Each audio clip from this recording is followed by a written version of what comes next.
237 साल पहले मोदी जी के इतनी बार पीएम बनने की भविष्यवाणी किसने की थी? कौन थे माओ जी महाराज? राजस्थान में वो कहाँ रहते थे? क्या आप कल्पना कर सकते हैं नरेंद्र मोदी जी के पीएम बनने की भविष्यवाणी 237 में कर दी गई है, जबकि उस समय हमारे प्रधानमंत्री जी पैदा भी नहीं हुए थे। आपको मजाक लग रहा होगा, पर खुद हम चौंक गए थे। जय माता दी दोस्तों, कैसे हैं आप सब लोग? आशा करती हूँ कि अच्छे होंगे। दोस्तों, आप सबके सपोर्ट की ज़रूरत है। आप लोग मेरे चैनल को आगे बढ़ाइए। इतनी सब जानकारियाँ इकट्ठे करके आप सब तक हम पहुँचा रहे हैं, बहुत मेहनत कर रहे हैं, तो आप सबके सहयोग की ज़रूरत है।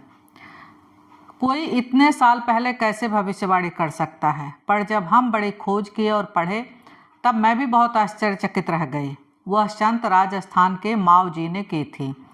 इस भविष्यवाणी के बारे में मोदी जी 2024 में ही पता चल गया था। बहुत लोग शायद नहीं जानते होंगे माओ जी के बारे में। 237 साल पहले ही माओ जी ने भविष्यवाणी की थी कि देश के प्रधानमंत्री मोदी जी ही होंगे। माओ जी महाराज ने 1786 में 72,96,000 छंदों से 5 बड़े ग्रंथों की रचना की थी। इन ग्रंथों को राजस्थानी भाषा में चौपड़ कहते हैं।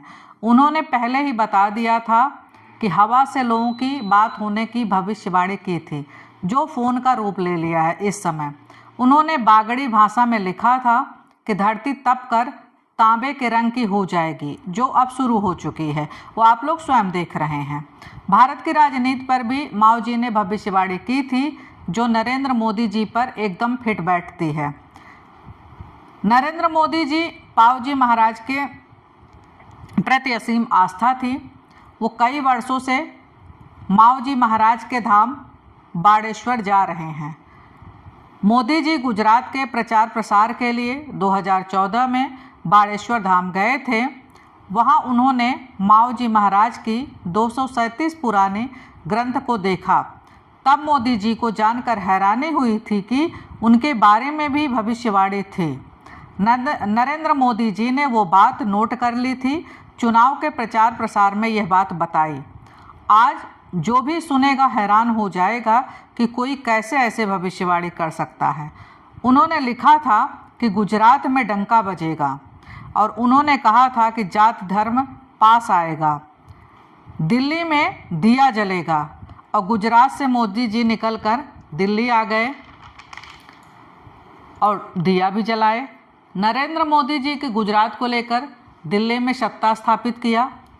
बांस की कलम से लिखी गई थी भविष्यवाणी। अब इनकी भविष्यवाणी आप हिंदी में भी पढ़ सकते हैं, क्योंकि मोदी जी ने उनकी भविष्यवाणी बागड़ी भाषा को हिंदी भाषा में ट्रांसलेट कराकर इंटरनेट पर अपलोड हो गया है। माओ जी महाराज का राजस्थान में बड़ी मान्यता है। बस दुख की बात यह है कि विदेश में कोई कुछ कहीं कह दे तो उसका डंका बज जाता है। वही हमारे देश में एक से बढ़कर एक संत हैं, जिनके बारे में कोई बताता भी नहीं और लोग जानते भी नहीं। माओ जी के बारे में बताने का कोई भी चैनल नहीं है। माओ जी महाराज अपनी कठिन तपस्या से ज्ञान प्राप्त किए थे, और उन्होंने नरेंद्र मोदी जी के बारे में पहले ही भविष्यवाणी कर दी थी। उस धाम को बेड़ेश्वर धाम कहा जाता है, बागेश्वर धाम नहीं। यहाँ के लोग इनको निष्कलंक के रूप में पूजते हैं, क्योंकि इन्होंने जाति धर्म को नहीं मानते थे ये, और इन्होंने आदिवासियों की भी बहुत सहायता किया था, और बहुत सारे अंधविश्वास को उन्होंने दूर किया था। तो दोस्तों, अगर आप सबको मेरी वीडियो पसंद आई हो तो लाइक शेयर सब्सक्राइब जरूर करें। जय माता दी।